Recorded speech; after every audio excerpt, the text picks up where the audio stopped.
హమారా ప్రసాద్, నీకు ఒక 55 నుంచి 60 సంవత్సరాలు ఉంటాయా? మరి అంబేద్కర్ గారు ఎప్పుడు పుట్టారు? నువ్వెప్పుడు పుట్టావు? అంబేద్కర్ గారిని విమర్శించేంత స్థాయి నువ్వు ఉన్నావంటే నిజంగా ఈ దేశంలో చాలా సిగ్గుచేటుగా ఉందిరా భయ్ నువ్వు పుట్టడం.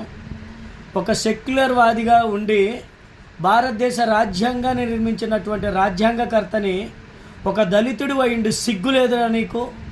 నువ్వు దయచేసి ఏ పుట్టుక పుట్టావో నాకు అర్థం కావట్లేదు, కానీ ఒక అంబేద్కర్ గారిని నువ్వు నిజంగా రాజ్యాంగకర్తని నువ్వు ఇంత భయంకరంగా దూషించావంటే నీ మీద తగు చర్యలు తీసుకోకుండా ఈ ప్రభుత్వాలు ఏం చేస్తున్నాయో అర్థం కాని పరిస్థితి.